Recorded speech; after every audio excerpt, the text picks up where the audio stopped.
Taïwan dans toute sa diversité, une émission de Radio Taïwan International. Bonjour à tous et à tous, c'est Sasa qui vous accompagne pour ce nouvel épisode de Taïwan dans toute sa diversité.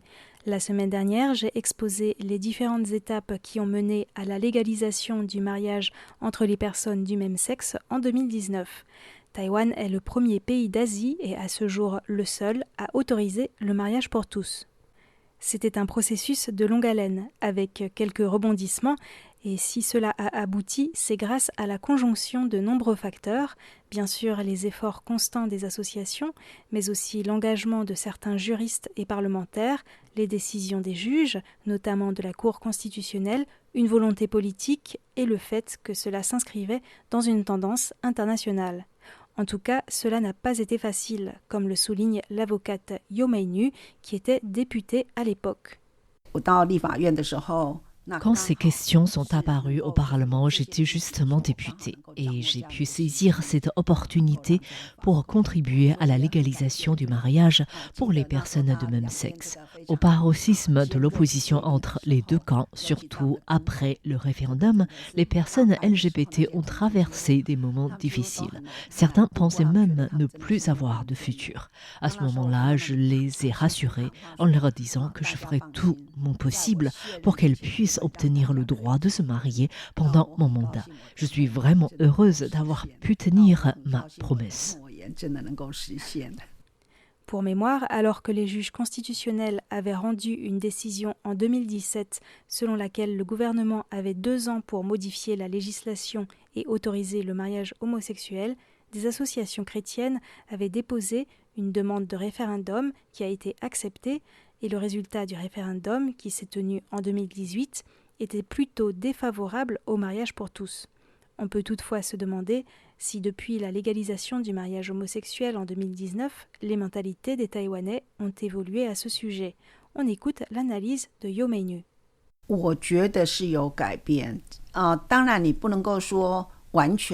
Oui, je pense que cela a évolué, mais bien sûr, ce n'est pas non plus un virage à 360 degrés, car Taïwan peut être comparé à un arc-en-ciel qui comprend toutes les nuances entre d'un côté les personnes les plus conservatrices et de l'autre les personnes les plus progressistes. Taïwan est une société très diverse, donc si l'on va dans des endroits plutôt reculés et conservateurs, il y a encore des gens qui s'y opposent, mais à Taipei, en plus des homosexuels, on donne aussi de plus en plus d'espace aux droits des personnes transgenres. Comment réduire l'écart entre ces différentes mentalités? Cela repose sur l'éducation et la communication. Bien sûr, modifier la loi n'a pas tout de suite fait changer les mentalités de tout le monde, mais cela a augmenté les chances d'un changement plus rapide des mentalités. Ceux qui s'opposaient au mariage pour tous se sont rendus compte qu'après la légalisation, ce qu'ils craignaient n'est pas arrivé. Souvent, on s'oppose à quelque chose parce qu'on ne le comprend pas. On s'imagine des choses effrayantes, déconnectées de la réalité. Mais une fois que ce changement s'est produit dans le monde réel, on se rend compte que nos craintes, telles que l'inceste, les ménages à 3, etc., étaient infondées. De nos jours, c'est de plus en plus naturel de voir des marques d'affection entre 2 femmes ou entre 2 hommes dans les transports en commun. Je crois que les peurs venaient de l'exagération et de la méconnaissance. La légalisation du mariage a donc permis de faire prendre conscience qu'en fait, il ne s'est rien passé de terrible. Et si l'on apprend que son enfant est homosexuel, les parents vont moins paniquer, ne vont plus forcément essayer de le cacher, d'en faire un secret de famille, tout en opprimant leur enfant, ou comme le préconisent certaines religions, de l'obliger à suivre des thérapies de conversion. Aujourd'hui, de plus en plus de gens comprennent que c'est naturel et que si son enfant est LGBT, on peut l'accepter tel qu'il est et continuer à l'aimer. Je crois que c'est l'une des choses les plus importantes que cette loi a apportées. À propos des mentalités, pour vous donner un exemple concret, Florian Dai et moi-même avions interviewé Yiling Chu, secrétaire générale d'Amnesty International Taïwan, et dans l'émission Femmes d'ombre, Femmes de lumière, elle avait expliqué que ce n'était pas facile avec sa mère qui était plutôt opposée au mariage homosexuel. Mais maintenant que cela est autorisé depuis plusieurs années et que Healing Chu s'est mariée avec une femme, elle a dû sortir du placard ou faire son coming out pour dire à sa mère qu'elle était en couple avec une femme. Elle lui a écrit une lettre en espérant qu'elle comprenne. Sa mère lui a répondu qu'elle n'était pas pour, mais qu'elle ne s'y opposait pas non plus. Elle n'était pas présente lors du mariage, mais elle ne s'est pas interposée non plus. Au départ, elle ne prononçait jamais le nom de sa compagne, mais à force de se voir pour des déjeuners ou des promenades, sa mère a bien été obligée de lui parler. Et maintenant, elle prend même de ses nouvelles. Comme le souligne Healing Chu, l'évolution s'est faite par la rencontre en chair et en os. Finalement, sa mère s'est rendue compte que sa compagne n'était pas aussi terrible qu'elle l'imaginait. Pour évoluer, on a besoin de temps et de prendre du recul.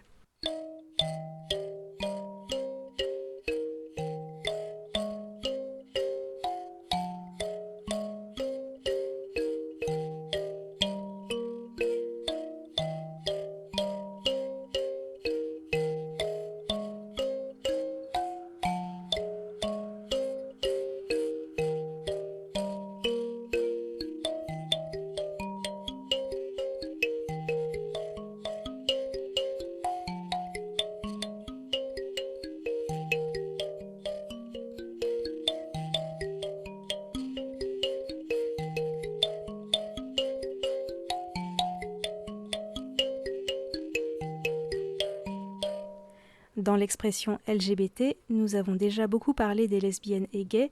D'ailleurs, j'ouvre une petite parenthèse pour vous dire qu'il y a davantage de couples mariés lesbiennes que gays à Taïwan pour plusieurs raisons mentionnées par le professeur Ken Suzuki que j'avais interviewé il y a quelques mois, notamment le fait que les femmes ont plus de difficultés économiques que les hommes et donc plus de raisons de chercher la sécurité juridique et les avantages financiers du mariage.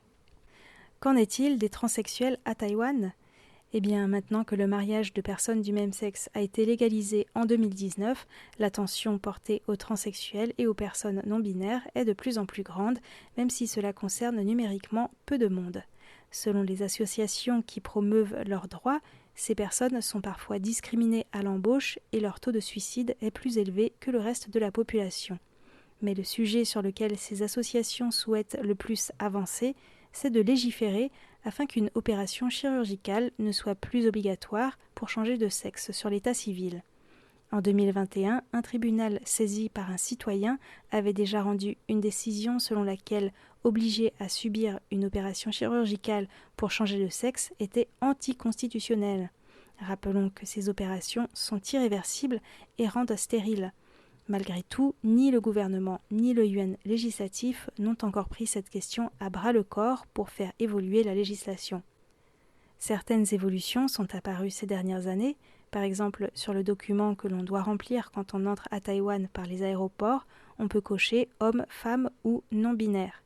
Mais l'état civil n'a pas changé et ne propose que 2 choix à ce jour. En tout cas, ce qui est intéressant, c'est que depuis 2016, Taïwan a une ministre transgenre, Audrey Tang, ou plutôt post-genre.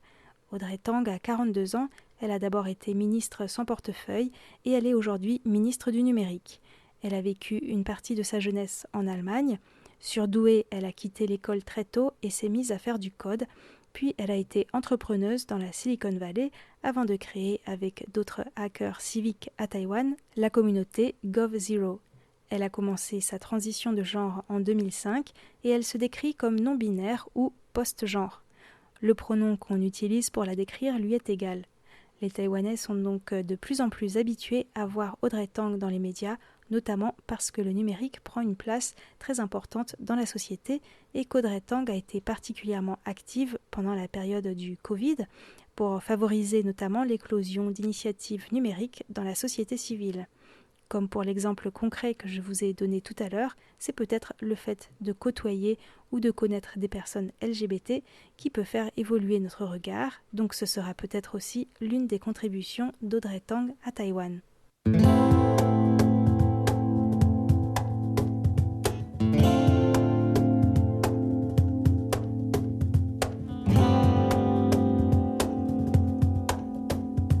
Sur ce, nous arrivons déjà à la fin de cette émission. nous poursuivons la semaine prochaine notre exploration des thématiques liées à la diversité et aux droits humains en abordant les droits des personnes en situation de handicap. Merci de votre écoute et à mercredi prochain.